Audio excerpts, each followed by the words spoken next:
안녕하세요. 시댁을 포기한 여자입니다. 험난한 결혼 생활 끝에 저는 드디어 시댁을 포기했어요. 뿌리 깊이 박혀있는 시부모의 강박관념은 절대 바뀌지 않을 것 같아 저는 더 이상 시댁의 어떤 노력도 하지 않겠다고 선언까지 했습니다. 어쩌다 보니까 시부모의 하나뿐인 내 새끼인 남편과 결혼하면서 펼쳐진 제 파란만장한 결혼 이야기를 풀어보겠습니다. 저의 부모님께서는 울릉도에 터를 잡고 3남매를 키우셨어요. 아버지는 오징어 배를 타고 나가 오징어를 잡는 어민이셨습니다. 엄마는 집안일도 하고 아버지가 잡아온 오징어를 같이 내다 팔기도 했어요. 성실하고 정직하게 사는 부모님은 3남매를 똑같이 아낌없는 사랑으로 키워주셨습니다. 부모님께서 유일하게 온 가족을 모아놓고 축하 파티를 해주는 날이 있었죠. 바로 학교에서 개근상을 받아왔을 때였어요. 초등학교 졸업 당시 개근상을 받아온 저를 보고 엄마는 기쁜 목소리로 말하셨습니다. 우리 딸 1년 동안 수고 많았어. 개근상은 성실한 사람이 받는 상인데 1년 동안 말썽 한 번 안 부리고 참 잘했어. 개근상 하나에 엄마는 제가 꼭 대단한 상이라도 받아온 것처럼 기뻐하셨어요. 하지만 엄마 아버진 자식들이 받아오는 상 중에 개근상이 제일 기쁘다면서 말했습니다. 오징어잡이 배를 타는 아버지의 노력과 성실함으로 3남매를 키웠기 때문에 저희한테 늘 성실함을 강조하셨어요. 그 결과 큰오빠와 저는 서울에서 대학교 생활을 했고 작은 오빠는 부산에서 대학교를 다녔습니다. 그리고 저는 대학교 졸업 후 건축 디자이너로 일하게 된 거예요. 회사에 입사한 후 능력을 인정받아서 승승장구하고 있었어요. 제가 맡아서 일한 건축물 중엔 유명 가수, 영화배우 소유의 건물도 있을 정도였습니다. 그래서 오랜만에 울릉도 집에 내려가 부모님과 있다 보면 엄마는 TV를 보다가 이런 말도 했어요. 성은아, 저 배우 건물 디자인 설계도 했다고 하지 않았어? 맞아. 나 회사에서 작년에 맡았던 프로젝트였어. 우리 딸 서울 가더니 제대로 날아다니네. 이래서 말은 제주로 보내고 사람은 서울로 보내라고 하나 보다. 기특하다 우리 딸.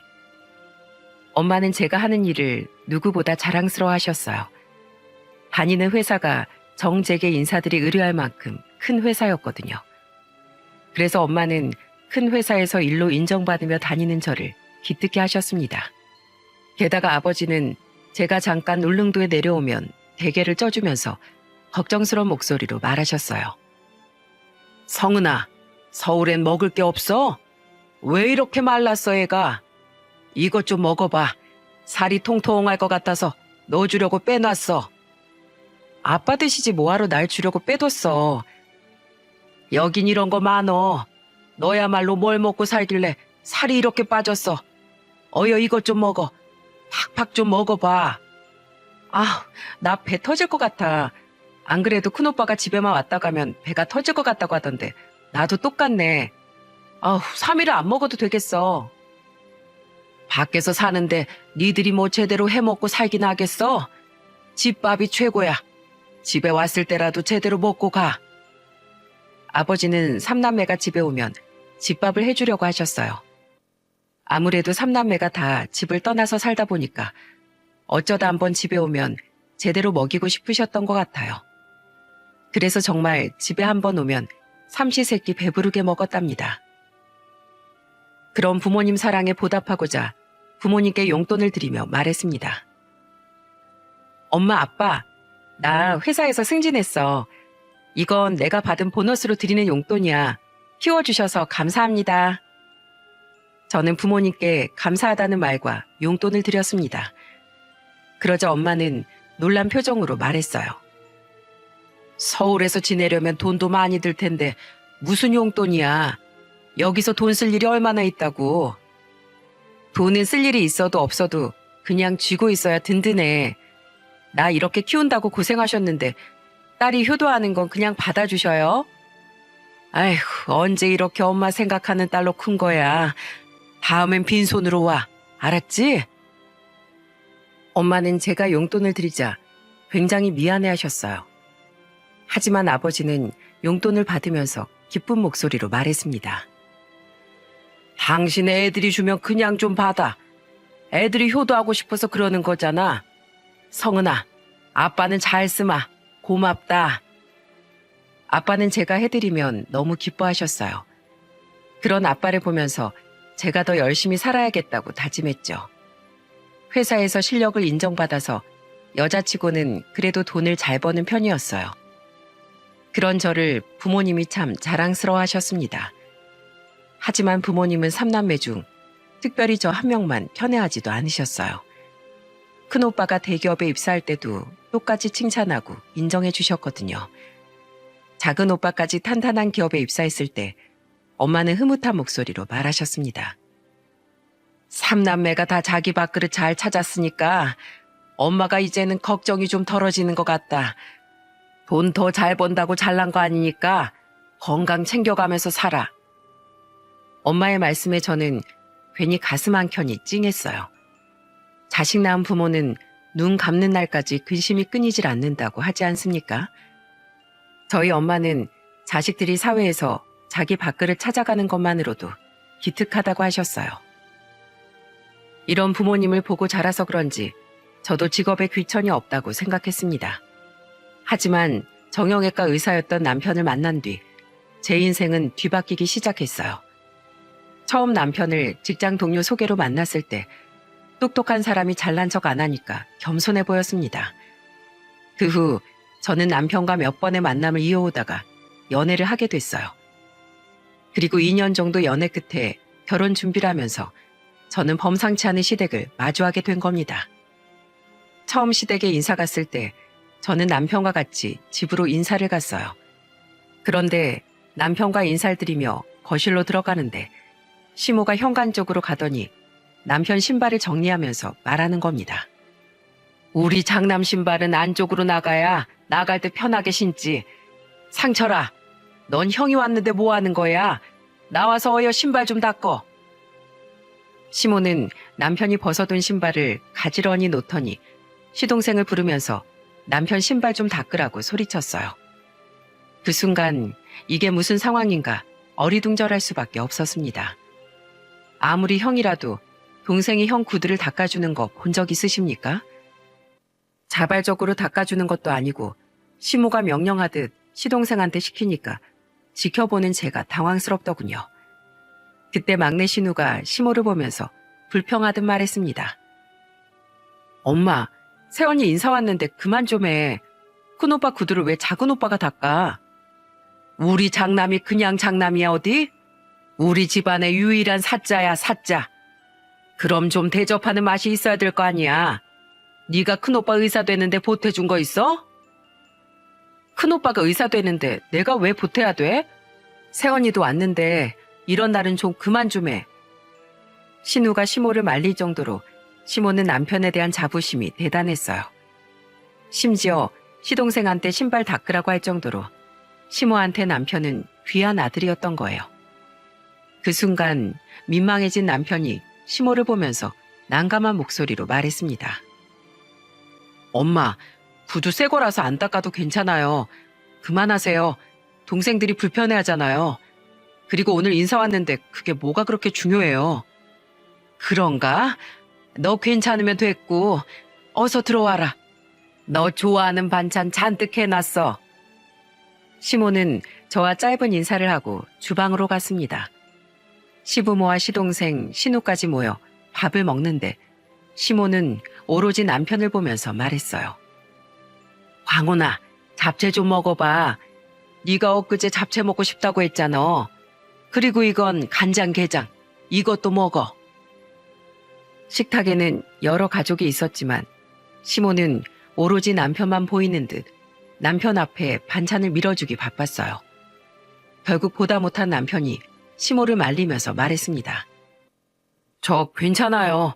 그냥 제가 알아서 먹을게요. 병원 일이 힘들 텐데 잘 먹어야지. 영 입맛 없으면 다른 거 뭐 먹고 싶은 거 없어? 아니에요. 저 그냥 편하게 좀 먹을게요. 그리고 오늘 예비 며느리 인사 왔는데 이 사람이 더 잘 먹어야죠. 남편이 시모를 말리고 음식을 다시 다 같이 먹을 수 있게 식탁 중앙으로 놨습니다. 그러자 시모는 실망한 표정을 지으셨죠. 그때 시부가 그런 시모를 보면서 혀를 차며 말했어요. 내가 당신 그럴 줄 알았어. 새아가 인사 왔는데 물어볼 걸 물어봐야지. 그래, 너희들 신혼집은 어디로 하기로 했니? 시부의 물음에 저는 침착하게 말했습니다. 신혼집은 제 회사랑 오빠 병원 중간쯤에 구하기로 했어요. 둘 다 출근하기 좋은 위치로 알아보려고요. 중간에 구한다고? 아니 왜? 남편 될 사람이 의사면 병원 근처에 집을 구해야지. 의사 일이 보통 일도 아니고 피곤하면 힘들잖아. 병원 근처에 집을 구하면 제가 회사까지 너무 멀어져서요. 저희도 상의해서 내린 결정이에요. 이해해 주세요. 큰일 날 소리라고 있네. 사람 고치는 일 하는 사람을 먼저 배려해 주는 게 맞지. 내 말이 틀리니? 시부는 단호한 목소리로 남편이 일하는 병원 근처에 신혼집을 구하길 바랬어요. 그런데 일은 남편만 하는 게 아닌데 집을 왜 남편 편하게 구해야 하나 의문이었습니다. 그때 남편이 말도 안 되는 소리를 하는 시부를 보며 말했어요. 아버지, 저희도 상의해서 내린 결정이에요. 그리고 병원 근처에서 지내는 건 저도 별로예요. 퇴근하면 병원 일은 생각 안 하고 쉬고 싶은데 근처에 있으면 계속 신경 쓸 것 같아요. 집 문제는 저희가 알아서 할게요. 남편이 말하니까 시부는 그제야 알아서 하라면서 꼬리를 내리셨어요. 처음에는 시모만 남편한테 극성인 줄 알았는데 시부까지 남편을 엄청 아끼는 것 같았어요.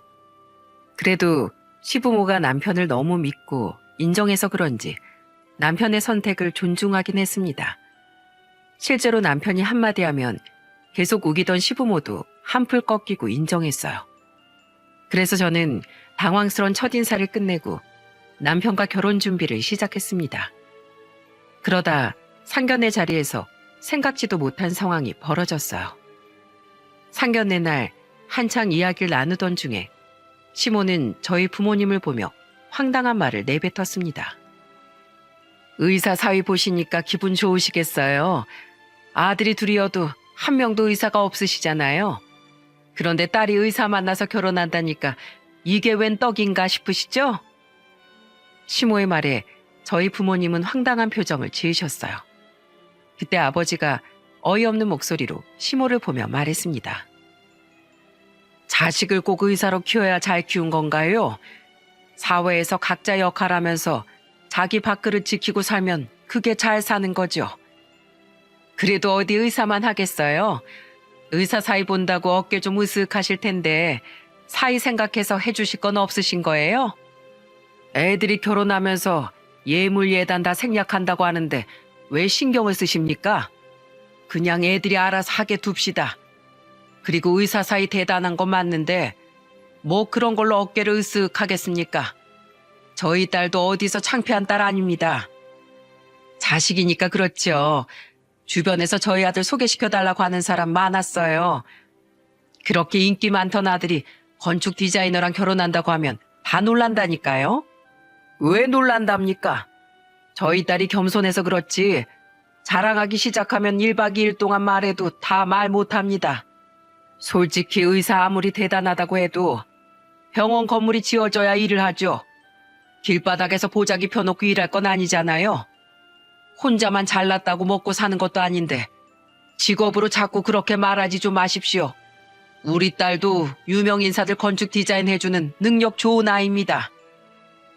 아버지의 단호한 말에 시모는 당황한 듯 생수를 들이켰습니다. 그때 남편이 한숨을 쉬면서 미안한 표정으로 아버지를 보며 말했습니다. 장인어른, 죄송합니다. 어머니가 저한테 기대하는 게 많으셔서 그래요. 그래도 제가 중간에서 잘하겠습니다. 걱정 마세요. 남편의 말에 아버지는 고개만 끄덕이셨고 또다시 시모를 보면서 아버지가 단호하게 말하셨어요. 부모가 자식을 온전히 믿어줄 때 자식들한테도 힘이 생기는 겁니다. 자꾸 비교만 하지 마시고 그냥 아들 선택을 믿으세요. 애들 결혼에 어른들이 껴서 좋을 거 하나 없습니다. 그때 아버지의 단호한 말에 시부모도 더 이상 말을 잇지 못했습니다. 남편도 시부모를 계속 말리니까 더 이상 말도 할 수가 없었죠. 상견례가 끝나고 남편은 저희 부모님께 따로 연락도 드릴 정도로 굉장히 미안해했어요. 결혼 후 워낙 시부모가 남편한테 극성스러웠던 건 알고 있어서 신혼 초반엔 괜찮았어요.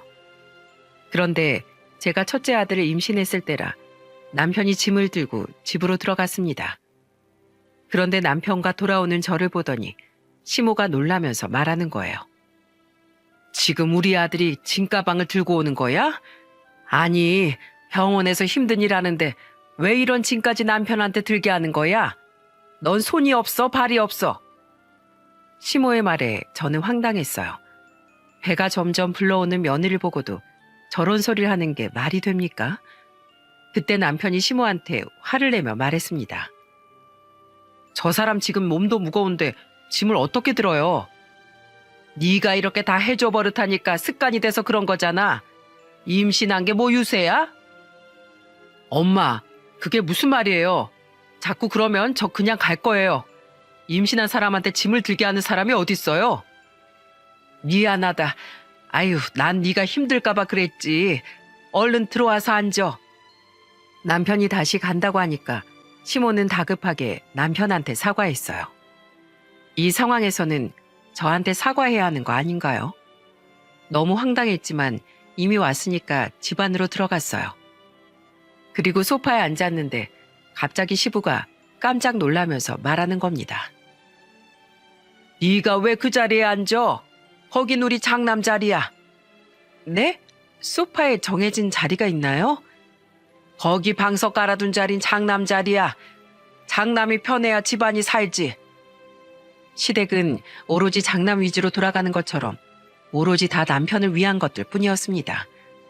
그래도 그렇지 임산부 며느리한테 비키라고 소리치는 시부도 참 대단하지 않습니까?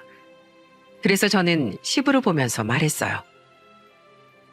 장남이 편해야 집안이 잘 된다고요? 그럼 제가 지금 아들을 임신했는데 얘도 편해야겠네요. 저희 부부한테 장남인데 이 아이가 편해야 남편도 잘 되는 거 아니에요? 아직 태어나지도 않은 애가 무슨 장남이야. 장남이죠. 태어나면서 갑자기 딸이 될 일도 없잖아요. 그러면 당연히 제 아들이 편해야 남편도 잘 되는 거겠네요? 그럼 전 여기 앉아서 잠시 쉴게요. 시부는 제 말에 황당했는지 입을 떡 벌리고 쳐다보더군요. 그때 옆에 있던 신우도 저를 보면서 엄지를 올렸습니다. 맨날 시부는 장남이 편해야 집안이 잘 돌아간다며 항상 남편만 챙겼거든요.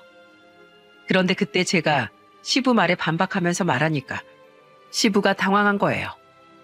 정말 임신한 며느리도 뒷전일 만큼 시부모는 장남이 먼저였습니다.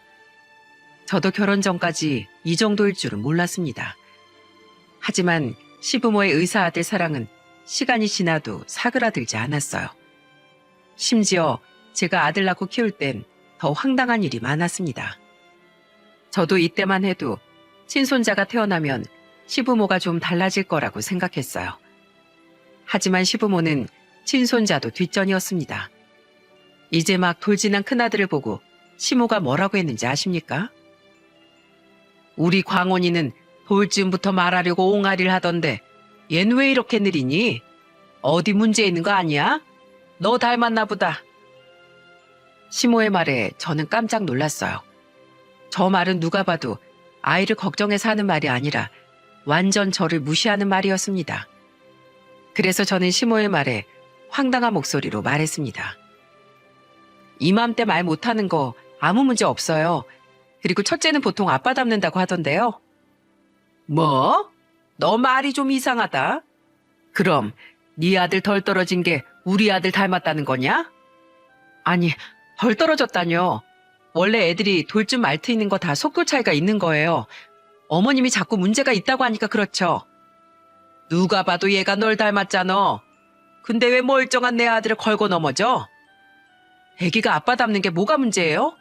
혹시 남편 어릴 땐 공부 못했나요? 약간 좀 느렸나 봐요? 하긴 태어날 때부터 청진기 잡고 태어나진 않았겠죠. 내 아들은 원래 똑똑했어. 왜 이래? 어릴 때부터 걸음마도 빨리 하고 말도 빨리 했다고. 시모가 괜히 손주 핑계로 저희 집에 왔다가 버럭 화까지 내더라고요. 이게 화낼 일인가요? 진짜 그런 시모 때문에 남편도 스트레스가 이만저만이 아니었죠. 하지만 이런 시부모 때문에 착한 사이마저 폭발한 사건이 있었습니다. 저희 부부가 큰아들과 딸까지 낳고 사는 동안 시동생과 신우도 결혼하고 가정을 꾸리고 있었어요. 신우 남편은 의료기기 판매 사업을 하는 사업가였는데 시부는 은근히 사위를 무시하는 말을 자주 했어요. 처음 몇 번은 웃고 넘기던 신우 남편도 참지 못하고 터졌던 때가 있었습니다. 설 명절의 새해라 온 가족이 시댁에 모였었어요. 그런데 그날 시부가 기분이 좋았는지 술을 좀 과하게 한 겁니다. 그때 시부가 신우 남편을 보면서 취한 목소리로 말했어요. 우리 사위 사업은 잘 되는 거야? 네, 그저 최선을 다하고 있어요. 그래도 매년 잘 유지되고 있어서 안정적이에요. 사업 어려우면 자네 형님한테 부탁 좀 해봐. 어차피 의사들이 써줘야 좋은 거 아니야? 병원에 들어가는 의료기기라면서. 괜찮아요. 제 사업도 영업하는 사람이 따로 있고요. 뭘 또 그렇게 빼? 사업가라고 의사랑 같은 줄 알아? 아무리 사업으로 잘 나가도 의사만큼 명예가 있는 일도 아니면서 뭘 또 그렇게 선비처럼 굴어? 그래서 성공하겠어 어디? 시부는 취했는지 목소리를 높여가면서 말했어요. 남편도 민망해서 말렸는데 시부는 말릴 수가 없었습니다. 결국 보다 못한 신우가 시부를 보고 소리치며 말했어요. 아빠, 지금 그게 사위한테 할 소리예요? 아무리 아들이 잘났어도 사위를 이런 식으로 무시하는 사람이 어딨어요? 네? 왜 자꾸 주변 사람을 무시하면서 장남만 잘났다고 그러시냐고요? 내가 진짜 아빠 때문에 남편 볼 면이 안 서요. 아, 그럼 잘난 걸 잘났다고 하지 뭐라고 해. 말이 좋아 사업이지. 그냥 장사꾼이면서 뭘 또 잘났다고 뻣뻣하게 굴어. 하여튼 아무것도 없는 속빈 강정들이 객기만 부리지. 사위가 변변찮은 걸 어떡하냐 그럼. 그렇게 억울하면 너도 의사 남자 만나지 그랬어. 시부는 술에 취해 결국 사위가 변변찮다는 말까지 내뱉고 말았어요. 그 순간 신우 남편은 자리에서 벌떡 일어나면서 소리쳤습니다. 더 이상 못 참겠습니다. 저 그동안 아버님이 저 무시해도 다 이해하려고 했어요. 그런데 이건 너무하신 거 아닙니까? 변변치 않다뇨. 선비처럼 군다니? 이게 지금 사위한테 할 소린가요? 진짜 너무 실망했습니다. 그럼 너도 의사하지 그랬어. 의사 못하니까 의료기기나 팔고 있으면서 말이 많어. 앞으로 저 처가에 안 올 겁니다. 이렇게 무시당할 정도로 인생 헛살지 않았어요. 그냥 사위 없다 생각하시고 평생 형님만 보면서 사세요. 그래, 가라 가. 나도 사위 필요 없어. 시부는 결국 술에 취해 사위한테까지 막말을 퍼부은 겁니다. 신우도 결국 화가 나서 짐까지 싸들고 가버렸어요. 새해부터 아수라장이 따로 없었습니다.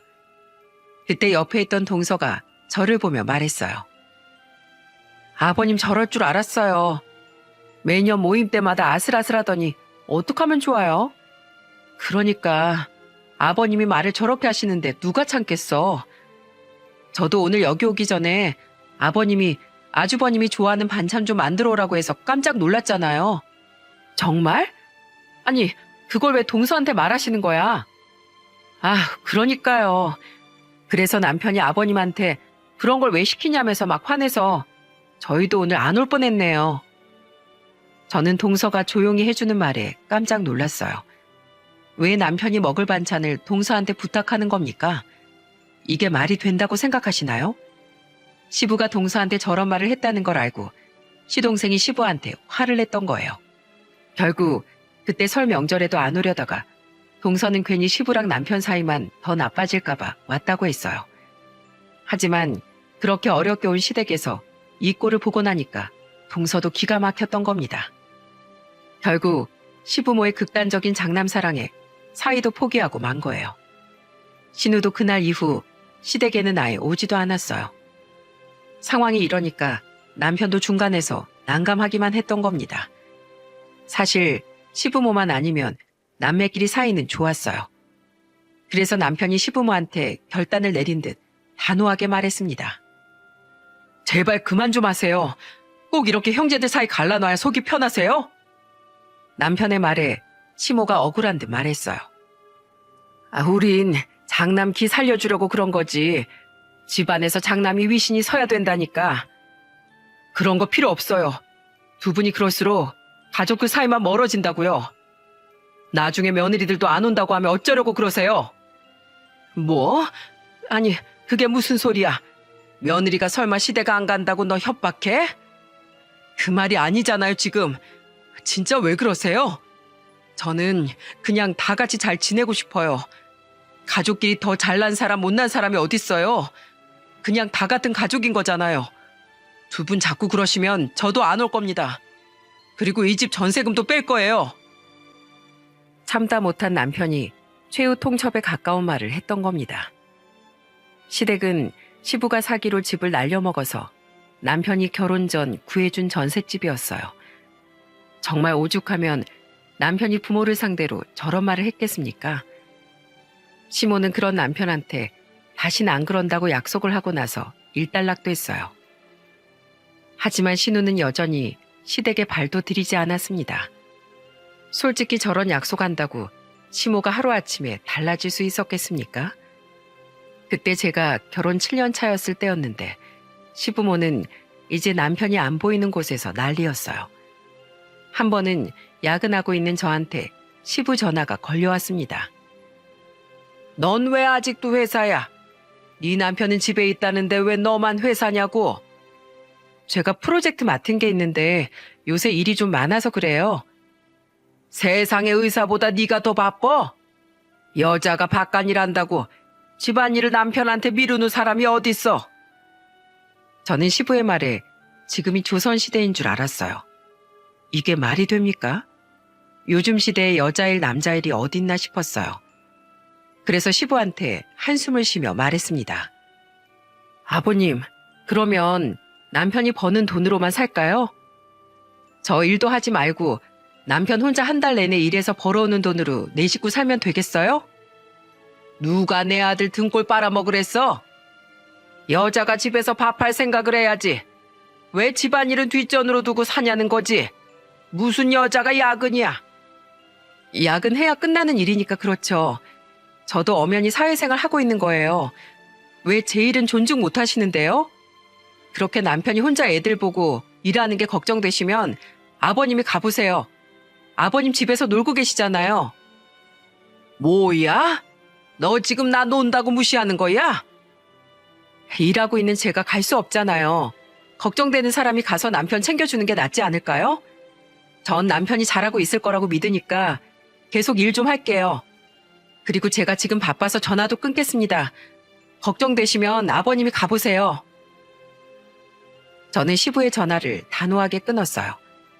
제가 이렇게 끊지 않으면 시부는 제가 야근 끝내고 집에 갈 때까지 닥달할 사람이었습니다. 그래서 제가 단호하게 끊을 수밖에 없었던 거예요. 이런 식으로 시부모는 남편 앞에서 대놓고 뭐라고 못하니까 자꾸 제게 전화를 했어요. 그런데 저는 남편도 시부모 때문에 힘들어하니까 괜히 스트레스 주고 싶지 않아 이런 자잘한 전화들은 그냥 덮었습니다. 하지만 이런 저의 노력이 무참히 무너진 순간이 있었어요. 그때는 바로 저희가 결혼 8년차 되던 설명절에 벌어진 일이었어요. 울릉도에 계시던 친정엄마가 빙판길에 넘어지면서 허리를 다치셨다는 거예요. 다급한 아버지의 전화에 저는 남편한테 전화를 걸었습니다. 여보, 우리 엄마가 허리를 다치셨대. 뭐? 장모님이? 많이 다치신 거야? 잘 모르겠어. 우선 내가 가봐야 할 것 같아. 아버지가 우리 놀랄까봐 수술 끝나고 연락하신 것 같아. 오늘 병원에 급한 일이 있어서 우선 당신 먼저 가 있어. 나 일 끝내고 바로 갈게. 남편은 병원 일 때문에 같이 갈 수 없었어요. 그래서 저는 어쩔 수 없이 애들까지 데리고 혼자 친정엄마가 입원한 지방 병원으로 갔습니다.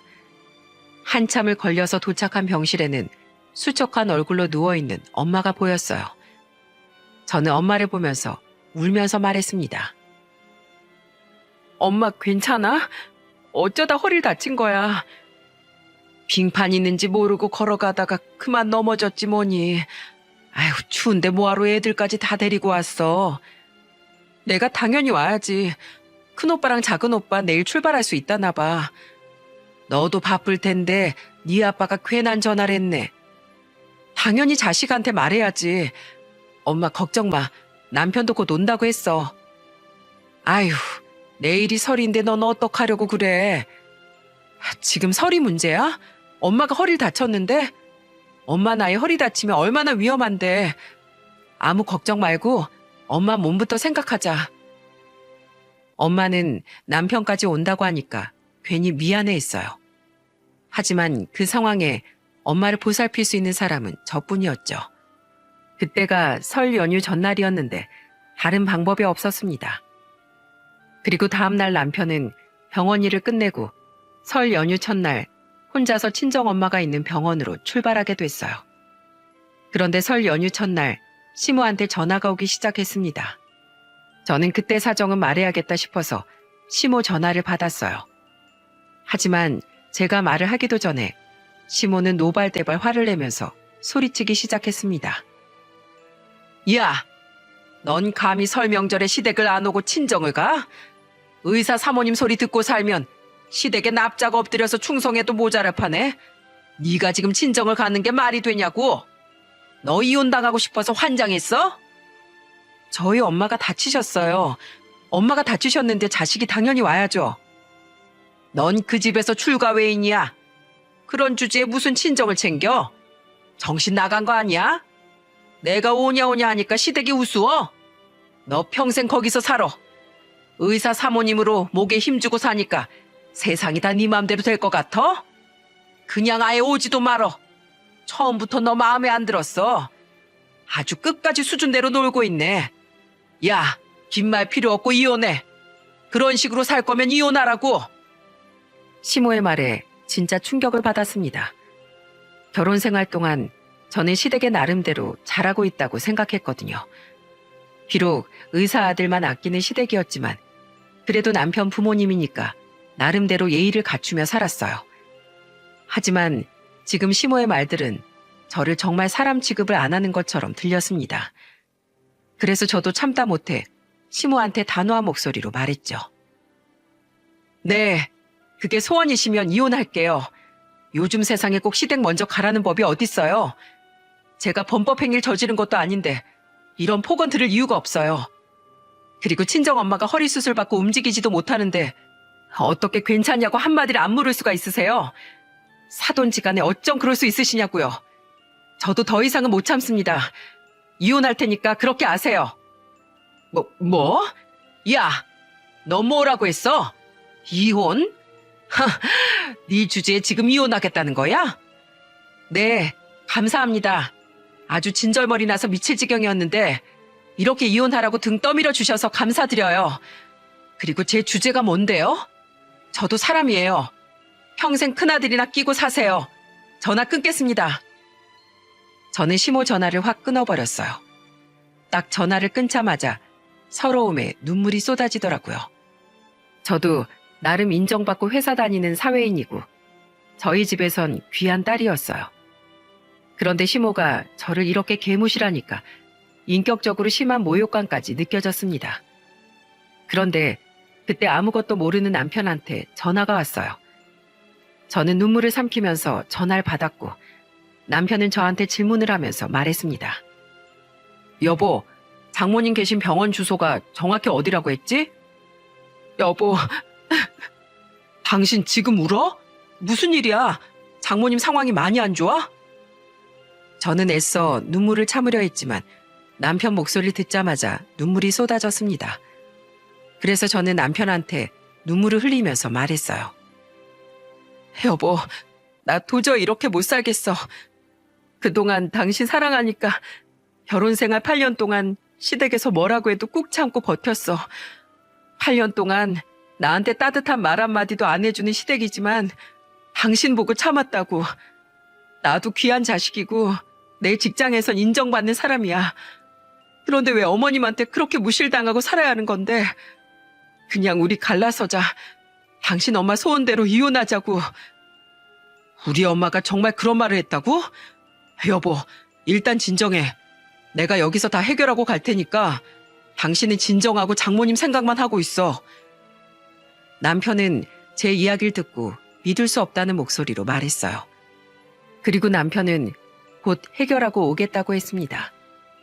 저는 그렇게 세수하고 병실로 가서 엄마를 간병했어요. 그리고 몇 시간 뒤 남편한테 전화가 걸려와서 병실을 나와서 전화를 받았습니다. 여보, 잠깐 통화 좀 할 수 있어? 말해. 우리 엄마랑 통화한 거 녹음된 거 있으면 좀 보내줘. 남편이 저한테 시모와 통화 녹음이 된 게 있냐고 물었어요. 저는 의아했는데 그 순간 시모가 남편 옆에서 소리쳤습니다. 내가 언제 너한테 그런 막말을 했다는 거야? 너 지금 생사람을 찾겠다는 거야? 몇 시간 전 일이 기억 안 나세요? 그럼 제가 기억나게 해드릴게요. 통화 녹음된 거 보내드릴 테니까 똑똑히 한번 들어보세요. 저는 전화를 끊고 남편한테 통화 녹음을 보냈어요. 정말 뻔뻔하지 않습니까? 시모는 아마 통화가 녹음되고 있다는 걸 몰랐을 거예요. 하지만 저는 전화 통화는 다 녹음이 되게끔 해놨기 때문에 휴대폰 전화는 다 녹음했던 겁니다. 그리고 몇 시간 뒤 동서한테 전화가 걸려왔어요. 동서는 저와 자주 연락하고 지내던 사이였거든요. 그때 동서는 저한테 놀란 목소리로 말했습니다. 형님, 오늘 아주버님이 어머님이랑 제대로 한판 하셨대요. 그게 무슨 소리야? 아까 형님이 보낸 녹음 파일 듣고 어머님이 싹싹 빌었는데 아주버님이 완전 열받아서 용돈도 끊고 차 키도 가져갔다니까요. 그런데 더 대박인 게 뭔 줄 아세요? 시부모 집이 전세가 3개월 뒤쯤 끝나는데 그때까지도 형님한테 용서 못 받으면 전세 계약 연장 안 한다고 했대요. 저는 동서 전화에 깜짝 놀랐어요. 동서가 저한테 전해준 상황은 이랬습니다. 남편이 시모와 제가 한 통화 내용을 듣고 시모한테 화를 내면서 말했다는 겁니다. 대체 언제까지 이렇게 저만 보고 사실 건데요? 아버지 사기당해서 집 날렸을 때 제가 이 아파트 전세를 구해주면서 그때 제가 그랬죠? 제발 새 집에서 제대로 좀 살자고요. 그런데 이게 잘 사는 거예요? 예? 저도 더는 못 참아요. 용돈도 이제 끊을 거고 차도 다시 가져갈 겁니다. 저도 진짜 할 만큼 했어요. 광호나, 왜 그래? 그래도 우린 천륜인데 여기 나가면 이 늙은 부모가 어딜 가라는 거야? 이 집 전세 계약 3개월 남았어요. 그 안에 큰며느리한테 용서받으세요. 그리고 사위한테도 사과하시고요. 나중에 정말 두 분이서 외롭게 살고 싶어서 이러시는 거예요? 형제들 사이 갈라놓는 것도 모자라서 이젠 멀쩡한 아들 부부까지 찢어놔야 속 시원하시냐고요. 저희 삼남매 그리고 며느리들 사이까지 모두한테 사과받으세요. 그렇지 않으면 저도 두 분 안 보고 살 겁니다. 우린 의사라고 너 위해 준 죄밖에 없어. 왜 이러는 거야, 아들? 바로 그게 문제라고요. 세상에 어떤 부모가 자식을 직업에 따라 아껴요? 네? 그동안 얼마나 상처받고 살았겠어요. 저는 가족들 다 좋게 살고 싶어요. 그러니까 제발 두 분이 변하는 모습 좀 보여주세요. 그때 다시 오겠습니다. 시모는 남편의 단호한 말에 애원하면서 매달렸다고 했어요. 하지만 그동안 많이 참아온 남편은 그런 시부모의 애원이 씨알도 안 먹혔던 겁니다. 그리고 남편은 엄마가 계신 병원으로 와서 저를 보자마자 눈물을 흘리면서 말했습니다. 여보, 미안해. 내가 그동안 너무 당신한테 이해만을 바랬던 것 같아. 통화 녹음 듣고 내가 너무 미안해서 당신을 앞으로 어떻게 봐야 하나 고민이 많았어. 아니야. 그래도 당신이 내 마음 알아줘서 내가 고마워. 난 절대 당신이랑 애들 포기 안 해. 그러니까 당신이 우리 부모님 용서가 안 되면 평생 안 봐도 괜찮아. 그러니까 우리 이혼은 하지 말자. 남편의 말에 저도 같이 울었어요. 그래도 이 순간 제 심정을 가장 잘 알아주는 남편한테 고마웠어요. 그때 시부모한테 전화가 걸려왔지만 받지 않았습니다. 그리고 남편과 같이 친정엄마를 정성껏 간호했어요. 그때 엄마는 남편을 보면서 말하셨습니다. 설인데 가봐야 하는 거 아닌가? 괜히 나 때문에 이렇게 된 게 미안하네. 아니에요. 장모님이 아프신데 여기 있어야죠. 걱정 마시고 건강만 챙기세요. 아내가 많이 걱정했어요. 고맙네, 고마워. 아휴, 내가 사위 덕에 있던 병도 씻은 듯이 낫는 것 같아. 엄마는 남편한테 고맙다면서 손을 잡고 웃으셨어요. 아픈 엄마 곁에서 누구보다 열심히 간병해주는 남편한테 참 고맙기도 하고 미안하기도 했네요. 제가 괜히 시모와 남편 사이에 문제를 만든 것 같아서요.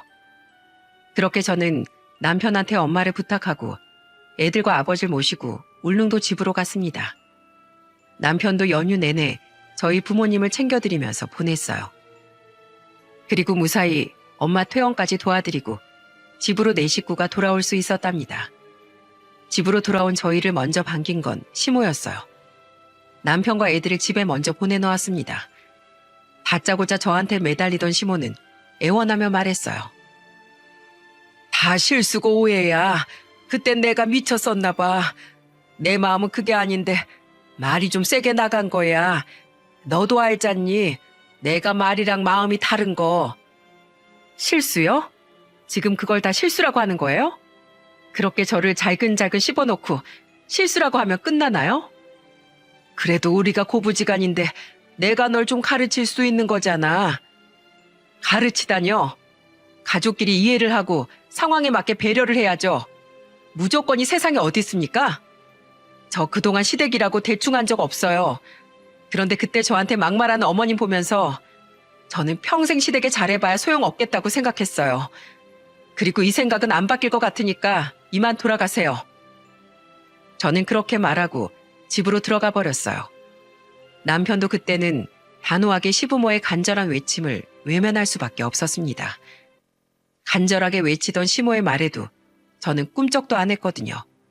그때는 시부모가 당장 사는 게 급하니까 엎드려 절받기 같은 사과를 하는 거라고 생각했어요. 8년 동안 저를 무시하고 살던 시부모가 하루아침에 달라질 것 같습니까? 그래서 저는 그땐 일절 사과를 받지 않았어요.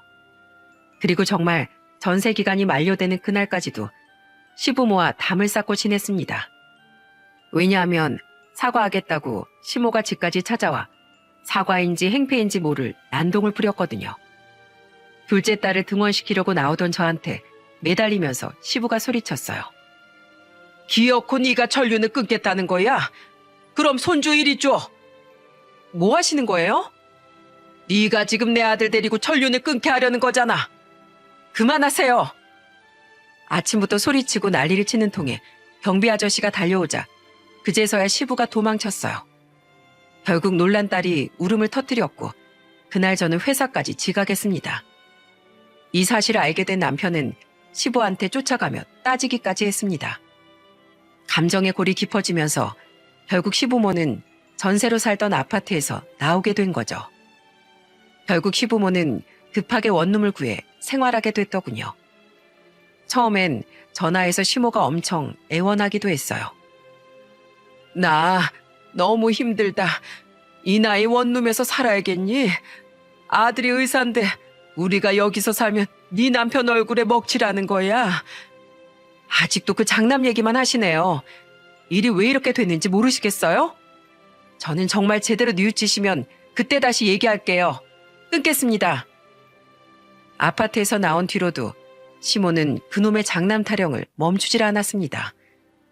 그래서 저도 그런 시모한테 더 단호할 수밖에 없었어요. 신우도 이런 저를 보면서 응원할 정도였습니다. 새언니, 잘했어요. 언니 덕분에 엄마 아빠가 제대로 느껴봤으면 좋겠어요. 저는 새언니 선택 응원해요. 신우는 물론이고 동서도 이런 상황이 되니까 시부모를 아예 안 보고 지냈어요. 그동안 시부모한테 시달린 것만 생각나니까 모두가 다 외면한 겁니다. 이렇게 외로운 길을 선택한 건 시부모가 만든 상황이었어요. 그래도 친정엄마는 남편이 퇴원까지 살뜰히 살핀 덕에 잘 지내고 계십니다.